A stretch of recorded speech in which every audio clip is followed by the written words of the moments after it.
Al verse ante Febrer rompió a reír, mostrando el marfil de su dentadura rodeada de rosa oscuro. Desde la noche que el señor se presentó en la alquería, el capellanet lo trataba con la mayor confianza, cual si le considerase ya de la familia. Él no protestaba de lo extraordinario del suceso. Le parecía natural que Margalida gustase al señor y que éste decis casarse con ella. ¿Pero no estabas en los Cubells?, preguntó Febrer. El muchacho volvió a reír. Había dejado a su madre y su hermana en mitad del camino. Y oculto entre los tamariscos esperó a que su padre regresase de la torre. Sin duda el viejo quería hablar de cosas importantes con don Jaime. Por esto los había alejado a todos, encargándose de llevar él mismo la comida. Hacía 2 días que solo hablaba en su casa de esta entrevista. Su timidez y el respeto al amo le hacían vacilar, pero al fin se había decidido. El noviazgo de Margalida le tenía de mal humor. Había estado muy regañón el viejo. Queriendo esquivar Febrer estas preguntas, le hizo otras con cierta ansiedad. ¿Y, Flor de Almendro? ¿Qué decía cuando el capellanet le hablaba de él? Se irguió el muchacho con petulancia, satisfecho de proteger al señor. Su hermana no decía nada. Unas veces sonreía al oír el nombre de don Jaime, otras se le humedecían los ojos, y casi siempre daba fin a la conversación aconsejando al capellanet que no se mezclase en este asunto y diese gusto al padre yendo a estudiar en el seminario.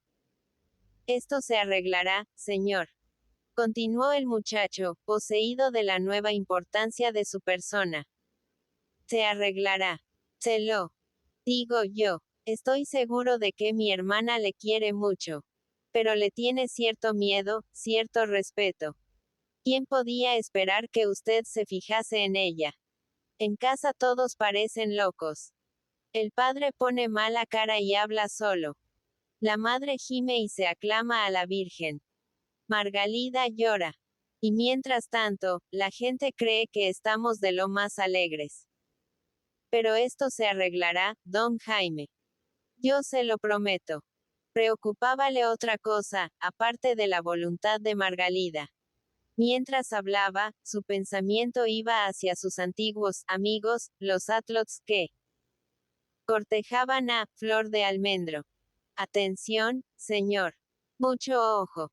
Él no sabía nada de cierto.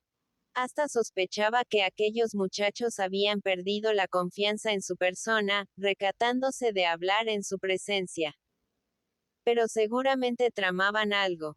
Una semana antes parecían odiarse y vivían apartados unos de otros. Ahora se habían juntado todos para abominar del forastero.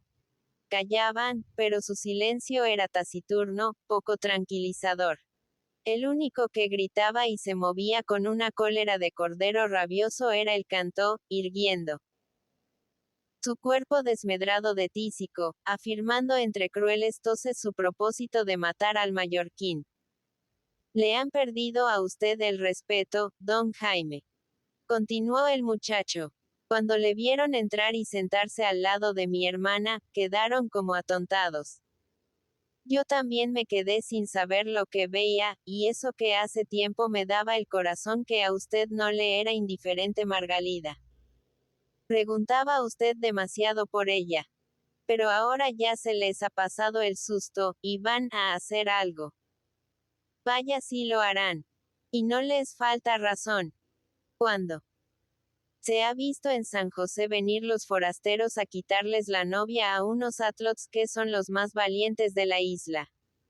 El orgullo de vecindario arrastró al capellanet a participar momentáneamente de las opiniones de los otros, pero pronto renacieron su gratitud y su afecto a Febrer. No importa.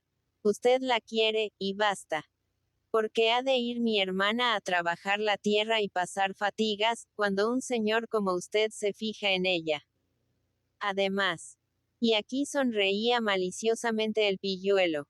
A mí me conviene este casamiento. Usted no va a cultivar los campos, usted se llevará a Margalida, y el viejo, no teniendo a quien dejar Can Mallorquí, me permitirá que sea labrador, que me case, y adiós capellanía. Le digo a usted, don Jaime, que usted se la lleva.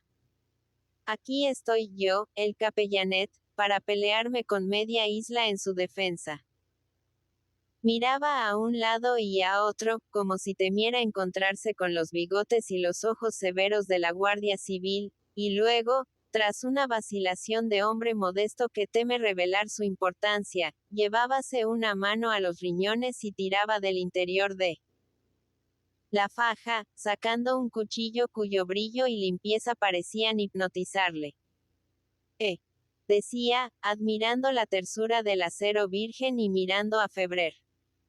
Era el cuchillo que le había regalado Jaime el día antes.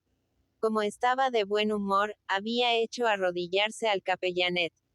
Luego, con burlona gravedad, le había golpeado con el arma, proclamándolo caballero invencible del cuartón de San José, de toda la isla y de los freos y peñones adyacentes. El pilluelo, trémulo de emoción por el regalo, había acogido la ceremonia con gravedad, creyéndola algo indispensable que se usaba entre los señores. Volvió a preguntar, mirando a don Jaime como si lo protegiese con toda la inmensidad de su valentía. Pasaba un dedo ligeramente por el filo y luego apoyaba la yema en la punta, gozando voluptuosamente al sentir su agudo pinchazo. ¡Qué joya! Febrer movió la cabeza. Sí, conocía el arma. Él mismo se la había traído de Ibiza. Pues con esto, continuó el chicuelo, no hay guapo que se nos ponga delante. El Ferrer. Mentira. El Cantó. Y todos los otros. Mentira también. Y pocas ganas que tengo yo de usarlo. El que intente algo contra usted está sentenciado a muerte. Y a continuación, con una tristeza de grande hombre que pierde el tiempo sin dar la medida de su valor, dijo bajando los ojos. Cuando mi abuelo tenía mi edad, cuentan que ya era berro y metía miedo a toda la isla. Pasó el capellanet en la torre una parte de la tarde, hablando de los enemigos supuestos de don Jaime, que ya consideraba como suyos. Ocultando su cuchillo para volver a sacarlo, como si necesitase contemplar su imagen desfigurada en la bruñida hoja, soñando en tremendos combates que terminaban siempre con la fuga o muerte de los adversarios, salvando el caballerescamente al acorralado don Jaime. Este reía de la petulancia del muchacho, tomando a broma sus ansias de pelea y destrucción. Al anochecer bajó a la alquería para traerle la cena. Ya había encontrado en el porche varios cortejantes venidos de muy lejos, que esperaban sentados en los pollos el principio del festeig. Hasta luego, don Jaime. Febrer, así que cerró la noche, se dispuso a bajar a la alquería, con el gesto hosco, la mirada dura, las manos nerviosas por un imperceptible temblor homicida, lo mismo que un guerrero primitivo al emprender una expedición desde la cumbre al valle. Antes de echarse el hike sobre los hombros sacó su revólver de la faja, examinando escrupulosamente el estado de las cápsulas y el juego de la llave. Todo corriente. Al primero que intentase algo contra él, le metía los 6 tiros en la cabeza. Sentíase bárbaro, implacable, como uno de aquellos Febrer leones del mar, que saltaban a las playas enemigas, matando para no morir. Anduvo cuesta abajo, por entre los grupos de tamariscos, que movían en la oscuridad sus masas ondeantes, con una mano metida en la faja y acariciando la culata del revólver. Nadie. Al llegar al porche de Can Mallorquí lo encontró lleno de atlots que aguardaban de pie o sentados en los pollos a que la familia acabase su cena en la cocina. Febrer los adivinó en la oscuridad por el olor de cáñamo de las alpargatas nuevas y el de lana burda de sus mantones y hikes. Las chispas rojas de los cigarros indicaban en el fondo del porche otros grupos en espera. Bono, Nit. dijo Febrer al llegar. Solo le respondieron con un leve gruñido. Cesaron las conversaciones mantenidas a media voz, y un silencio hostil y penoso empezó a gravitar sobre todos aquellos hombres. Jaime se apoyó en una pilastra del porche, alta la frente, arrogante el ademán, destacando su figura sobre el fondo del horizonte, como si adivinase los ojos que en la oscuridad estaban fijos en él.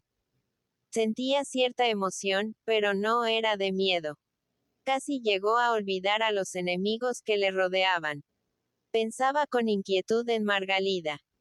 Sintió el escalofrío del enamorado cuando adivina la proximidad de la mujer adorada y duda de su suerte, temiendo y deseando al mismo tiempo su aparición. Ciertos recuerdos del pasado volvieron a él, haciéndole sonreír. ¿Qué diría Miss Mary si le viese rodeado de esta gente rústica, tembloroso y vacilante al pensar en la proximidad de una muchacha campesina?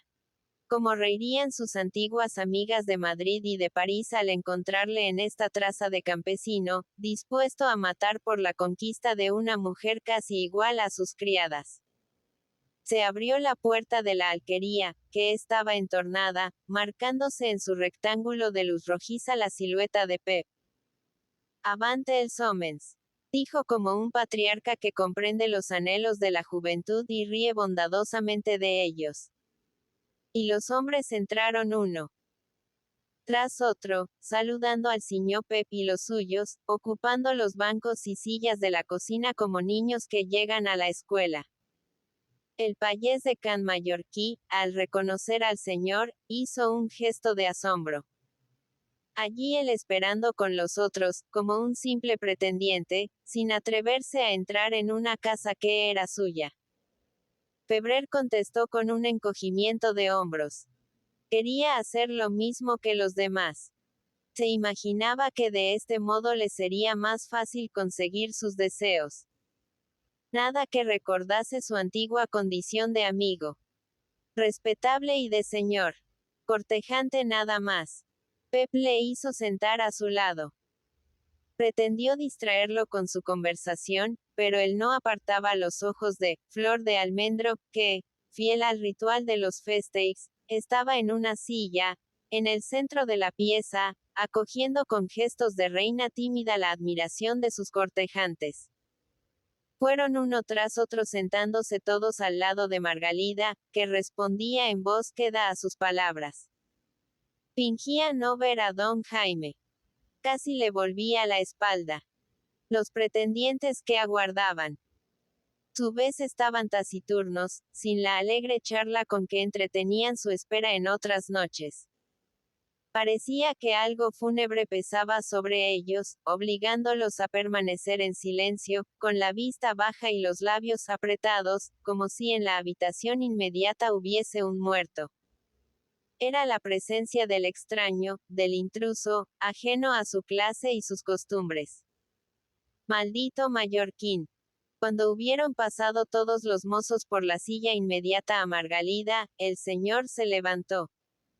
Era el último que se había presentado como cortejante, y en buena ley le llegaba su turno. Pep, que le hablaba sin cesar para distraerlo, quedóse de pronto con la boca abierta al ver cómo se alejaba sin oírle más.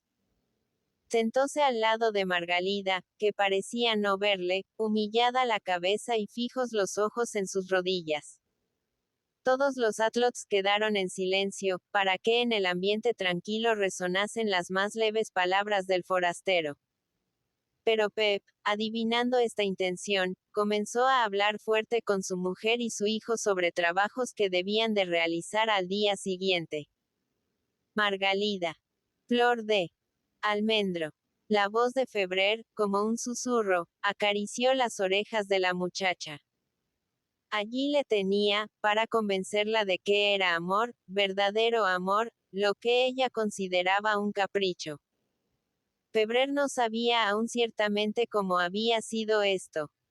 Sentía un malestar en su soledad, un anhelo vago de cosas mejores, que tal vez estaban a su alcance, pero que él, en su ceguera, no podía reconocer, hasta que de pronto había visto claro dónde estaba la dicha.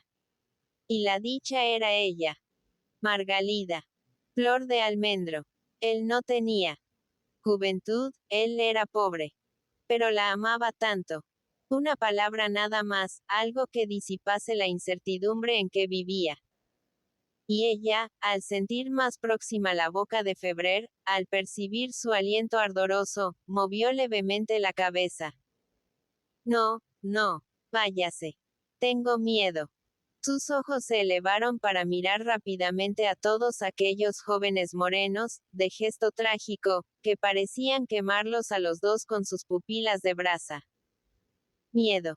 Esta palabra bastó para que Febrer saliese de su encogimiento suplicante y mirase con soberbia a los rivales sentados ante él. ¿Miedo a quién? Sentíase capaz de pelear con todos estos rústicos y sus innumerables parientes. Miedo no, Margalida. Ni por él ni por ella debía temer. Lo que Jaime la suplicaba era que respondiese a su pregunta. Podía esperar. ¿Qué pensaba contestarle?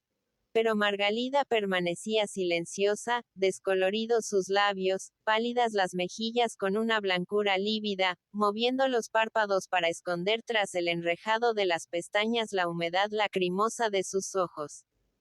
Iba a llorar. Se adivinaban sus esfuerzos para contener el llanto. Respiraba con angustia. Sus lágrimas, surgiendo de pronto en este ambiente hostil, podían ser una señal de combate. Iban a producir la explosión de todas las cóleras contenidas que adivinaba en torno de ella. No, no. Y el esfuerzo de su voluntad solo servía para hacer mayor su angustia, obligándola a humillar el rostro como las bestias dulces y tímidas, que creen salvarse del peligro ocultando su cabeza. La madre, que trenzaba cestos en un rincón, sintióse alarmada en sus instintos de mujer. Su alma simple se dio cuenta del estado de Margalida. El padre, viendo la inquietud de aquellos ojos de animal triste y resignado, intervino oportunamente. Las 9:30. Hubo un movimiento de sorpresa y protesta en el grupo de los Atlots. Aún era pronto, faltaban muchos minutos para la hora. Lo tratado era ley.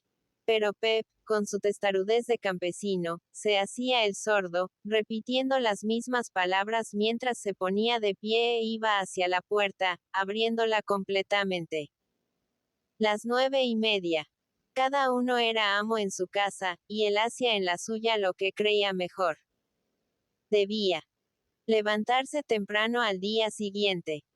Bona nit. Y fue saludando a los cortejantes según salían de la casa.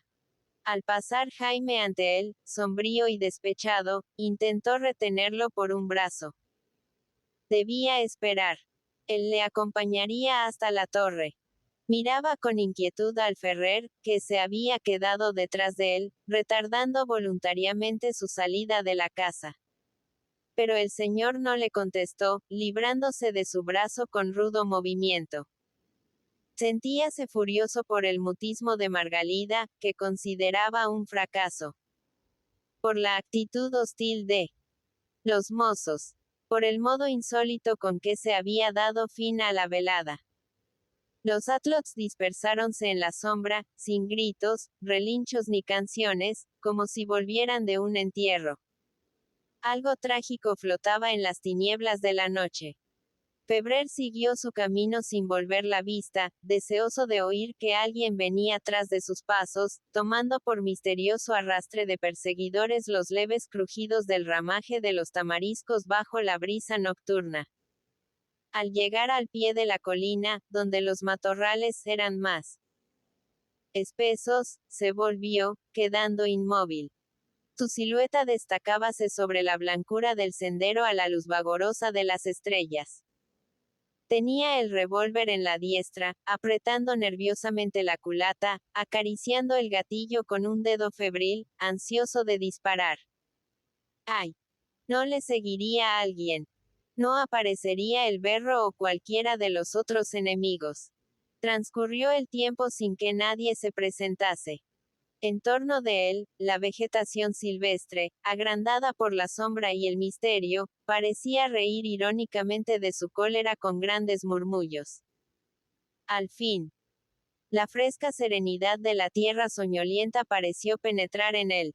Acabó encogiéndose de hombros con gesto de desprecio, y llevando el revólver por delante, continuó su camino hasta encerrarse en la torre. El día siguiente lo pasó por entero en el mar con el tío Ventolera. De vuelta a su vivienda encontró fría sobre la mesa la cena que le había traído el capellanet.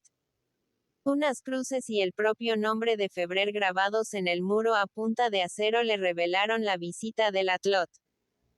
El seminarista no podía permanecer quieto, teniendo un cuchillo al alcance de su mano. Al otro día apareció en la torre el muchacho de can mallorquí con aire misterioso. Tenía que contar a don Jaime cosas importantes. La tarde anterior, correteando en persecución de cierto pájaro por el pinar inmediato a la forja del Ferrer, había visto de lejos, bajo el cobertizo de la herrería, al berro hablando con el cantó.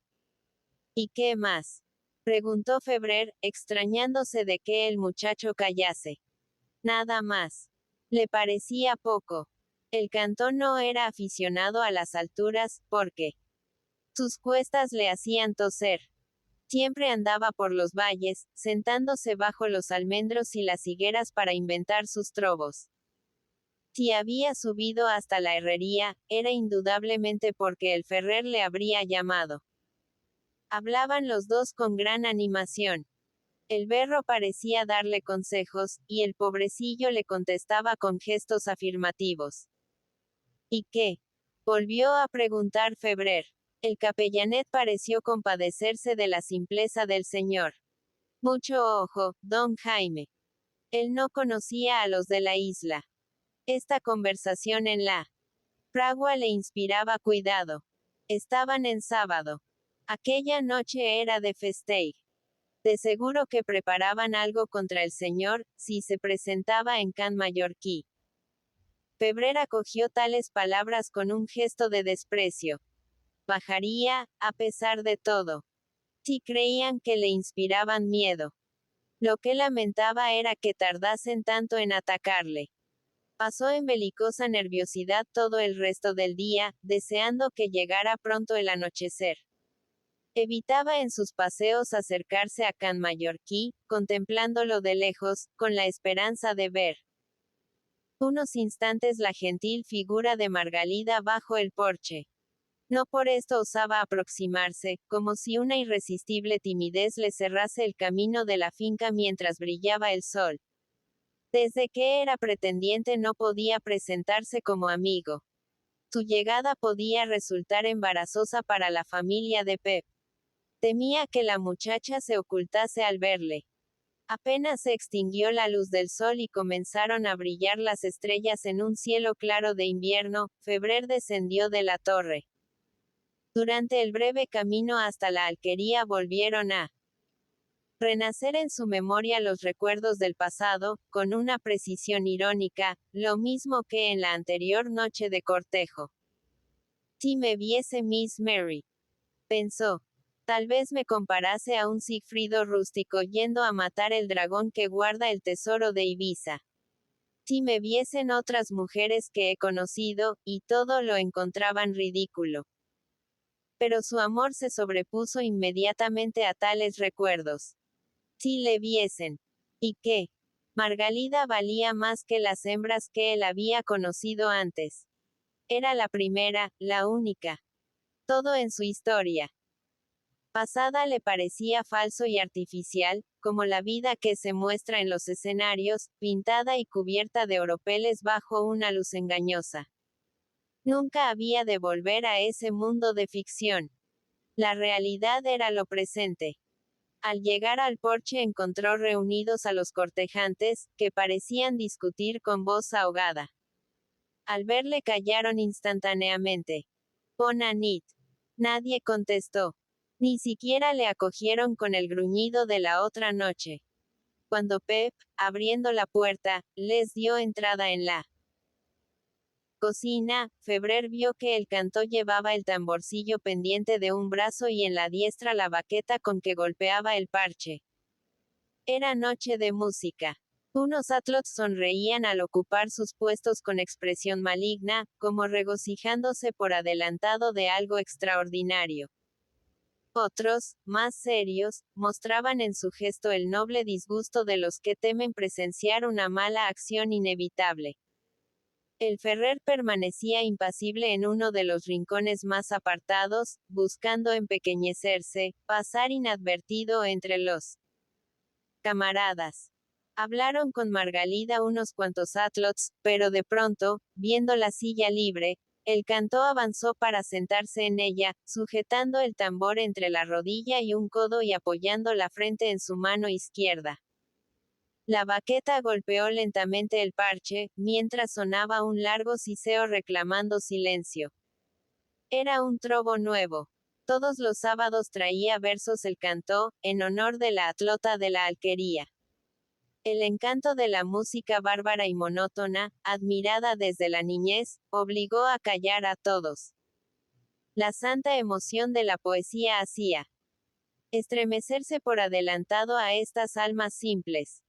El pobre tísico rompió a cantar, acompañando cada verso con un cloqueo final que estremecía su pecho y arrebolaba sus mejillas. Pero el canto se mostraba esta noche con más fuerzas que nunca. Sus ojos tenían un brillo extraordinario. A los primeros versos, una carcajada general resonó en la cocina, celebrando la gracia irónica del rústico poeta. Febrer no había entendido gran cosa. Cuando escuchaba esta música monótona y relinchante, que parecía recordar los primeros cantos de los marineros semitas esparcidos por el Mediterráneo, sumíase en otros pensamientos para hacer corta la espera y sufrir menos con la extraordinaria longitud del romance. La carcajada de los atlots atrajo su atención, adivinando confusamente algo hostil para su persona. ¿Qué decía aquel cordero rabioso? La voz del cantor, su pronunciación campesina y los continuos cloqueos con que cortaba los versos eran poco inteligibles para Jaime. Pero lentamente fue dándose cuenta de que el romance iba dirigido a las atlotas que desean abandonar el campo, casándose con caballeros, para lucir los mismos adornos que las señoras de la ciudad. Las modas femeninas describíalas el cantor en términos extravagantes, que hacían reír a los payeses. El simple Pep reía también de estas burlas, que halagaban a la vez su orgullo de campesino y su soberbia de varón inclinado a no ver en la hembra más que una compañera de fatigas. ¿Verdad? ¿Verdad? Y unía su carcajada a la de los muchachos. ¡Qué cantó tan gracioso! Pero a los pocos versos ya no habló el improvisador de las atlotas en general, sino de una sola, ambiciosa y sin corazón. Febrer miró instintivamente a Margalida, que permanecía inmóvil, con los ojos bajos, pálidas las mejillas, como asustada, no de lo que escuchaba, sino de lo que indudablemente vendría después. Jaime comenzó a revolverse en su asiento. Molestarla así, en su presencia, aquel rústico. Una carcajada más fuerte e insolente de aquellos jóvenes atrajo de nuevo su atención hacia los versos. El cantor se burlaba de la atlota que para ser señora quería casarse con un pobre arruinado, sin casa y sin familia. Un forastero que no tenía tierras que cultivar. El efecto de estos versos fue instantáneo. Pep, en la densidad de su pensamiento espeso, vio flotar algo como una chispa de fuego, una luminosa adivinación, y extendió las manos imperativamente, al mismo tiempo que se incorporaba. Row. Row. Pero era ya inútil que gritase. Bastante. Un bulto se interpuso entre él y la luz del candil. El cuerpo de Febrer, que se había erguido de un salto. Con solo un tirón arrancó el tamborcillo de las rodillas del cantor, arrojándolo inmediatamente contra su cabeza, y tal fue el ímpetu, que se rompieron los parches. quedando la caja como un gorro torcido sobre la frente ensangrentada del muchacho. Saltaron los atlots de sus asientos, sin saber ciertamente lo que hacían, pero llevándose todos las manos a la faja. Margalida se refugió al lado de su madre, y el capellanet creyó llegado el momento de sacar su cuchillo. El padre, con la autoridad de los años, se impuso a todos. Pora. Pora. Todos obedecieron, saliendo fuera de la alquería, para detenerse en pleno campo. Febrer salió también, a pesar de la resistencia de Pep. Los atlots parecían divididos, discutiendo acaloradamente. Unos protestaban. Pegarle al pobre Cantó, un infeliz enfermo que no podía defenderse. Otros movían la cabeza. Esperaban aquello. No se puede insultar impunemente a un hombre sin que ocurra algo. Ellos se habían opuesto a la canción. Eran partidarios de que los hombres, cuando tienen que decirse algo, se lo digan cara a cara. Casi iban a reñir, con la furia de sus opiniones encontradas y su rivalidad amorosa, cuando el Cantó distrajo su atención. Se había librado del tamboril incrustado en su cabeza y se limpiaba la sangre de la frente. Lloraba con la rabia del débil enfurecido, capaz de las mayores venganzas, pero que se siente al mismo tiempo esclavo de su impotencia. A mí, gemía, asombrado de este ataque. De pronto se agachó, buscando piedras en la oscuridad para arrojarlas contra Febrer, y a cada pedrada retrocedía algunos pasos, como para defenderse de una nueva agresión.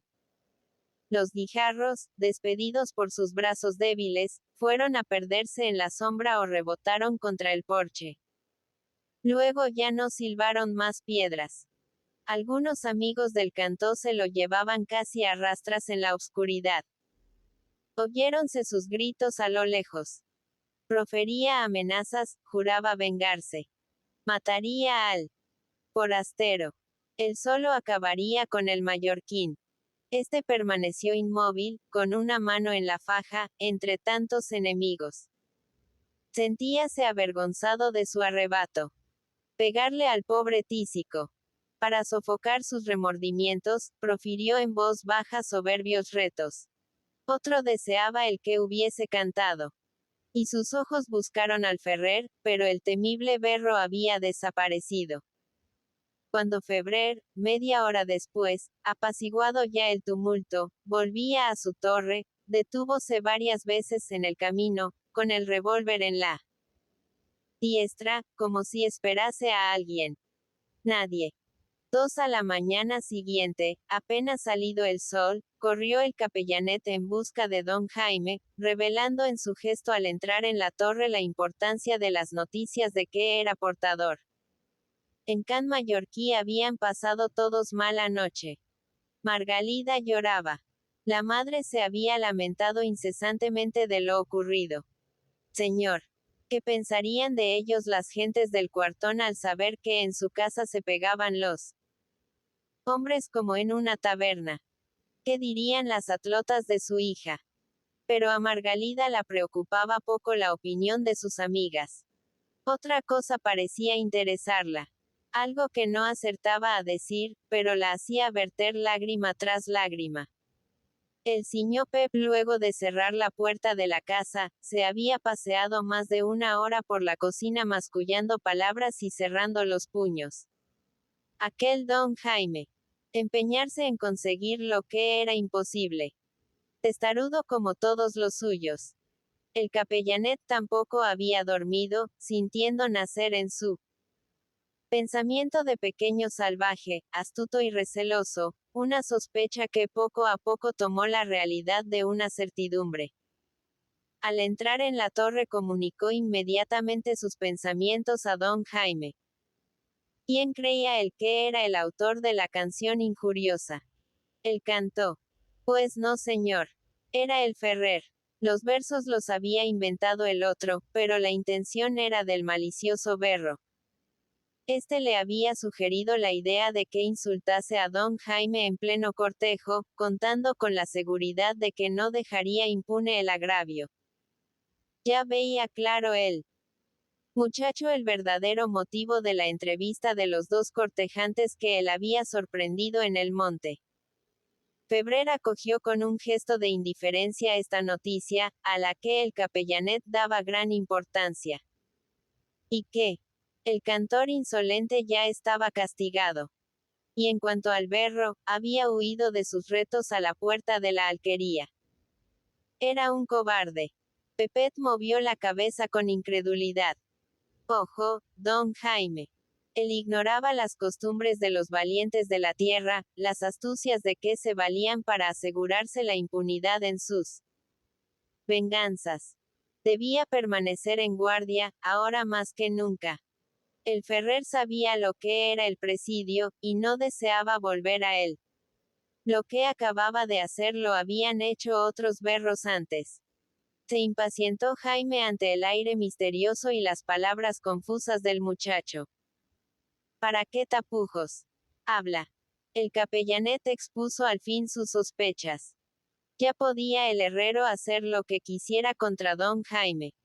Podía esperarle emboscado en los tamariscos al pie de la torre y matarlo de un tiro. Las sospechas se dirigirían inmediatamente contra el Cantó, recordando la cuestión ocurrida en la alquería y sus palabras de venganza.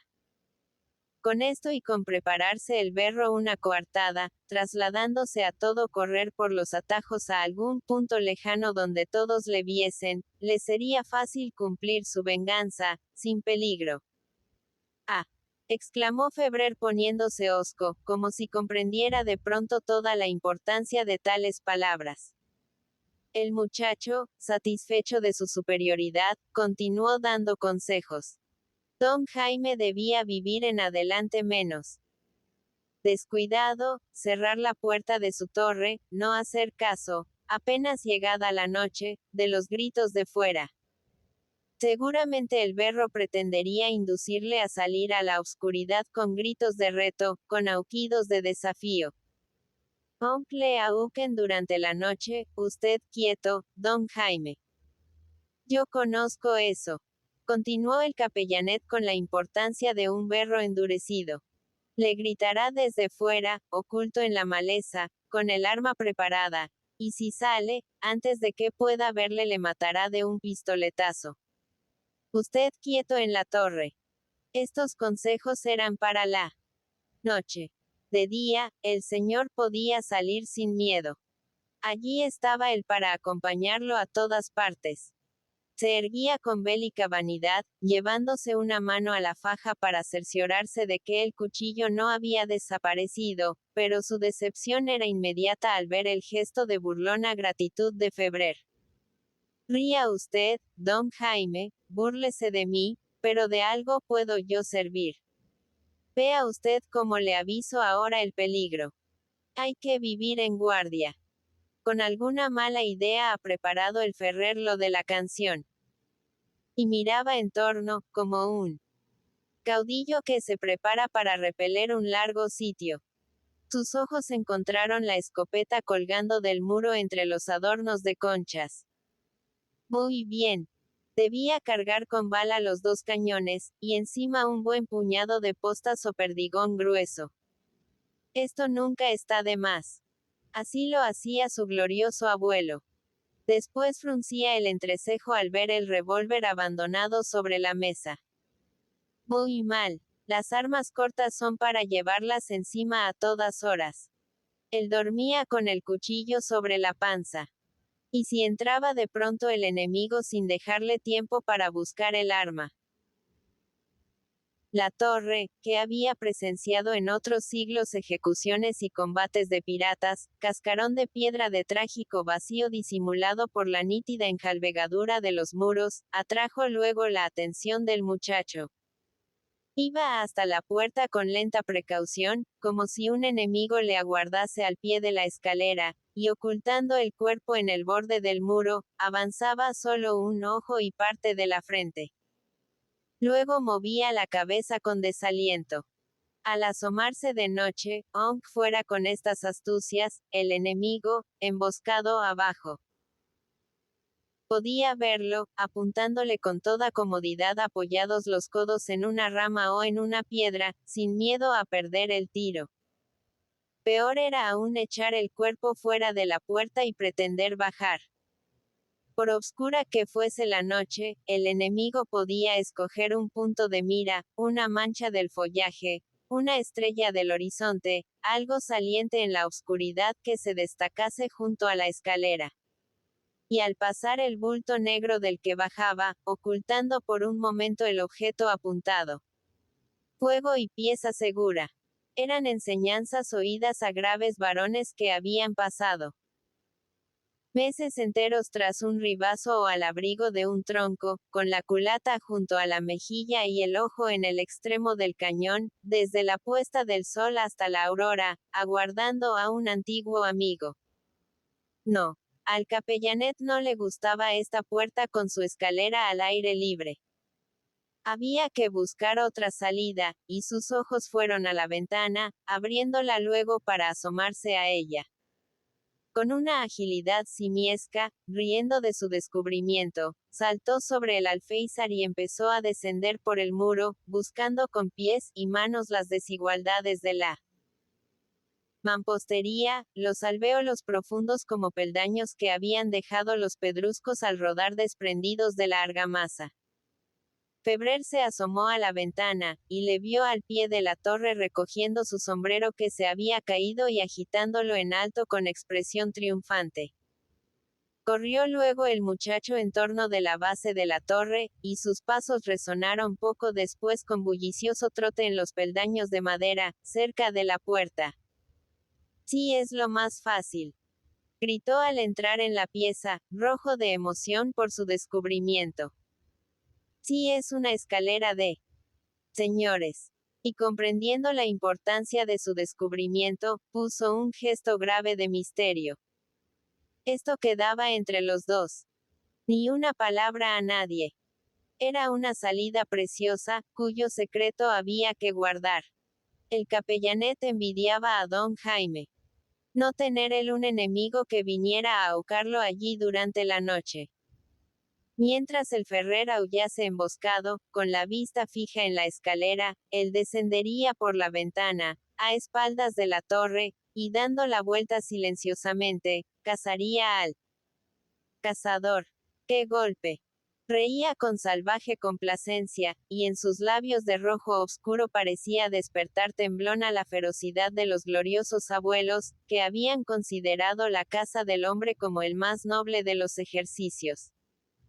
Febrer se sintió contagiado por la bárbara alegría del muchacho. Si él probase a bajar por la ventana. Echó las piernas fuera del alféizar, y lentamente, entorpecido por su madura corpulencia, fue tanteando las desigualdades de la muralla con las puntas de los pies hasta encontrar los agujeros que servían de peldaños.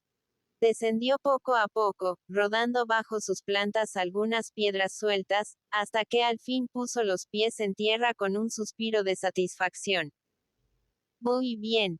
El descenso era fácil. Después de unos cuantos ensayos bajaría con tanta facilidad como el capellanet. Este, que le había seguido ágilmente, descolgándose casi sobre su cabeza, sonreía como un maestro satisfecho de la lección, y tornaba a repetir sus consejos. Que no los olvidase don Jaime. Apenas le anearan desde fuera, debía echarse ventana abajo, pillando por la espalda al contrario. Cuando a mediodía quedó solo Febrer, sintióse poseído de un deseo belicoso, de una agresividad que le hizo mirar durante largo rato el trozo de muro del que pendía la escopeta. Al pie del promontorio, en la playa donde estaba varada la barca del tío Ventolera, sonó la voz de este cantando la misa. Febrer se asomó a la puerta, llevándose las dos manos a la boca en forma de bocina para gritarle. El marinero, con la ayuda de un muchacho, echaba su barca al agua. La vela, recogida, temblaba en lo alto del mástil. Jaime no aceptó la invitación. Muchas gracias, tío Ventolera. Este insistió con su vocecita, que llegaba a través del aire como el vagido lejano de una criatura. La tarde era buena. Había cambiado el viento. En las cercanías del Vedrá iban a coger el pescado en abundancia. Febrer encogió los hombros. No, muchas gracias. Tenía que hacer. Apenas acabó de hablar, cuando el capellanet se presentó por segunda vez en la torre, llevándole la comida. El muchacho parecía enfurruñado y triste. Su padre, colérico por la escena de la noche anterior, le había escogido como víctima, para desahogar su enfado. Una injusticia, don Jaime. Gritaba paseándose por la cocina, mientras las mujeres, con los ojos llorosos y el aire encogido, parecían huir de su mirada. Todo lo ocurrido lo atribuía a su blandura de carácter, a su bondad. Pero iba a poner remedio a esto inmediatamente. El noviazgo quedaba suspendido. Ya no admitía cortejos ni visitas. Y en cuanto al capellanet, este mal hijo, desobediente y revoltoso, tenía la culpa de todo. Pep no sabía con certeza cómo podía haber influido la presencia de su hijo en el escándalo de la noche anterior, pero recordaba su resistencia a ser clérigo, su fuga del seminario, y la memoria de estos disgustos despertaba su cólera, haciendo que la concentrase en el muchacho. Se acabaron los miramientos y bondades. El próximo lunes lo llevaría al seminario. Si pensaba resistirse y huir por segunda vez, mejor sería para él embarcarse de grumete y olvidar que tenía padre, pues al verle regresar a la alquería, Pep era capaz de romperle las dos piernas con la tranca de la puerta. Y por puro desahogo, por ir habituando la mano y dar una muestra de su futura cólera, le largó unas cuantas bofetadas y puntapiés, cobrándose de esta forma el disgusto sufrido tiempo antes al verle llegar fugitivo de Ibiza. El capellanet, encogido y paciente por la costumbre, se refugió en un rincón detrás del muro de zagalejos y faldas que oponía la llorosa madre a la furia de Pep.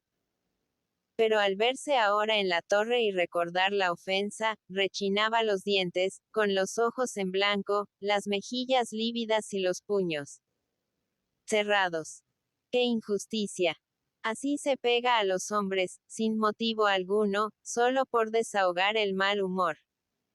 A él, que llevaba un cuchillo en la faja y no le tenía miedo a nadie de la isla. Todo porque era padre. ¡Ay!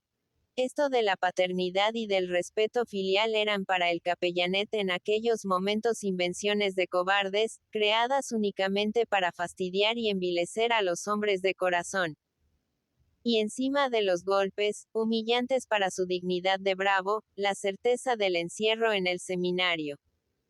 La negra sotana, semejante a las faldas de las mujeres, y el pelo cortado al rape, perdiendo para siempre aquellos bucles que asomaban arrogantes bajo las alas de su sombrero. La tonsura, que haría reír o infundiría un frío respeto a las atlotas, y adiós bailes y noviazgos. Adiós cuchillo. Pronto dejaría de verle don Jaime. Antes de una semana iban a llevarle a Ibiza. Otros le subirían la comida a la torre. Febrer hizo un gesto revelador de su esperanza. Tal vez Margalida, como en otros tiempos. Pero el capellanet, a pesar de su tristeza, sonrió maliciosamente. No, Margalida no. Todos menos ella. Bueno estaba el señor Pep para consentirlo.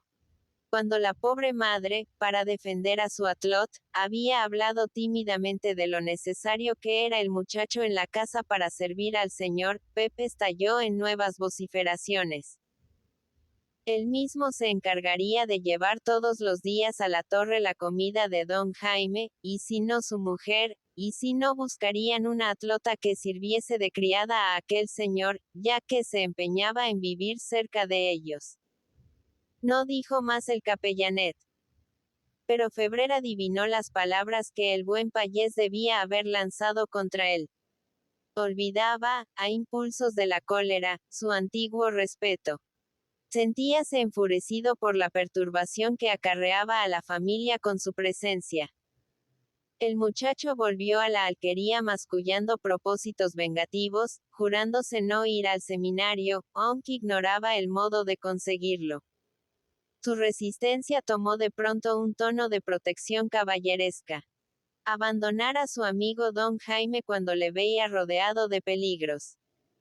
Ir a encerrarse en aquel caserón de tristezas, entre señores con faldas negras que hablaban una lengua rara, ahora que en pleno campo, a la luz del sol o en el misterio de las noches, iban a matarse los hombres.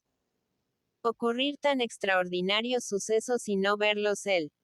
Cuando Febrer quedó solo, descolgó la escopeta y estuvo largo rato junto a la puerta examinándola distraídamente. Su pensamiento iba lejos, mucho más lejos de los extremos de los cañones, que parecían apuntar a la montaña. Aquel herrero. Aquel valentón insufrible. Desde el primer día que lo vio algo se había removido en su interior, poniéndose de pie con el irresistible impulso de la antipatía.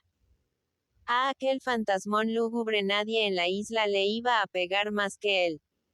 La sensación fría del acero de la escopeta en la palma de sus manos le volvió a la realidad. Estaba resuelto a salir de casa por la montaña. ¿Pero qué casa? Extrajo los 2 cartuchos que ocupaban los cañones, cartuchos cargados con perdigón menudo para las bandas de pájaros que cruzan la isla viniendo de África. Buscó en una bolsa otros cartuchos Introdujo 2 en el doble cañón, guardándose los demás en los bolsillos. Eran con bala. Casa mayor. Colgóse la escopeta de un hombro y bajó la escalera de la torre silbando y con paso arrogante, como si su resolución le llenase de alegría. Al pasar cerca de Can Mallorquí, el perro salió a su encuentro con ladridos de regocijo. Nadie se asomó a la puerta como otras veces. Seguramente le habían visto, sin moverse, desde el fondo de la cocina. El perro saltó tras el largo trecho, retrocediendo luego al verle tomar el camino de la montaña. Anduvo Febrer entre paredes de piedra seca que contenían pendientes bancales, y otras veces por senderos pavimentados de guijarros azules, que las lluvias de invierno convertían en encajonados barrancos. Luego dejó de ver tierras removidas y surcadas por el arado. El suelo compacto cubríase de bravia y espinosa vegetación. A los árboles frutales, el alto almendro y la chaparra higuera de amplia copa, sucedían las sabinas y los pinos retorcidos por los vientos de la costa. Al detenerse Febrer un instante y mirar atrás, vio a sus pies Can Mallorquí como unos dados blancos escapados del cubilete de una roca vecina al mar. En la cúspide de esta roca erguíase como un agarrador la torre del pirata. Su ascensión había sido veloz, casi a todo correr, como si temiera llegar tarde a un lugar de cita que no conocía con certeza. Inmediatamente reanudó la marcha. 2 palomas silvestres salieron de la maleza con el sonoro plumeo de un abanico que se abre, pero el cazador pareció no verlas. Unos bultos humanos, negros y agachados en los matorrales, le hicieron llevar la diestra a la culata de la escopeta para descolgarla del hombro. Eran carboneros que apilaban leña. Al pasar Febrer junto a ellos le miraron con ojos fijos, en los que creyó notar algo extraordinario, mezcla de asombro y curiosidad. Buenas tardes, Tenguin. Los hombres negros apenas contestaron, pero le fueron siguiendo largo rato con sus ojos, que tenían el brillo y la transparencia del agua sobre sus rostros tiznados. Seguramente los solitarios del monte sabían ya lo ocurrido la noche anterior en Can Mallorquí, y se asombraban. Viendo al señor de la torre marchar solo, como si desafiase a sus enemigos, creyéndose invulnerable. Ya no encontró más gente en su camino. De pronto, sobre los rumores de la seca arboleda acariciada por el viento, oyó un tintineo lejano de hierro batido. Por entre el ramaje elevábase una ligera columna de humo. La fragua del Ferrer. Jaime, llevando la escopeta algo caída de su hombro, como si el arma fuera a descolgarse sola, desembocó en un claro del bosque que formaba ancha plazoleta ante la fragua. Era esta una casucha construida con adobes, negra de humo y cubierta por un techo giboso, que en algunos de sus puntos se abombaba como si fuera a desplomarse. Bajo un cobertizo brillaba el ojo inflamado de una fogata, y junto a ella el Ferrer, de pie ante el yunque, golpeaba con el martillo una barra de hierro ígneo. Febrer no quedó descontento de su entrada teatral en la plazoleta. El berro levantó la vista al oír ruido de pisadas en el intervalo de dos de sus golpes, y quedó inmóvil, con el martillo en alto, al reconocer al señor de la torre. Pero sus ojos fríos eran incapaces de transparentar ninguna impresión. Avanzó Jaime ante la fragua con la mirada fija en el herrero, una mirada de reto que el otro pareció no comprender. Ni una palabra, ni un saludo. El señor pasó adelante.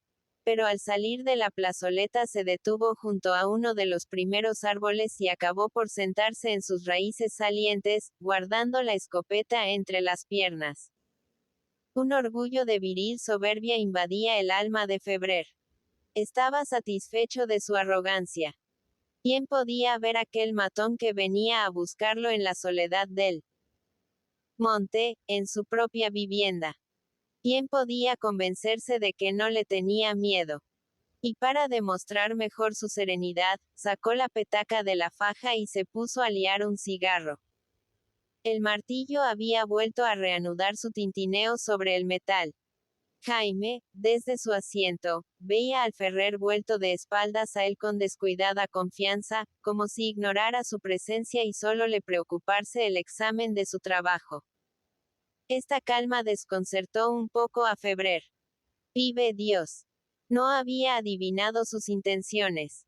Le exasperaba la frialdad del herrero, y al mismo tiempo infundíale un vago agradecimiento el hecho de permanecer de espaldas a él, tranquilamente, con la confianza de que el señor de la torre era incapaz de aprovecharse de esta situación para dispararle un escopetazo traidor. Cesó de sonar el martillo. Cuando Febrer miró otra vez hacia el cobertizo, ya no vio al herrero. Esta ausencia le hizo requerir la escopeta, acariciando sus llaves. Indudablemente iba a salir con un arma, cansado de aguantar esta provocación muda que venía a buscarle en su propia casa. Tal vez iba a disparar por alguno de los ventanucos que daban luz a la negra vivienda.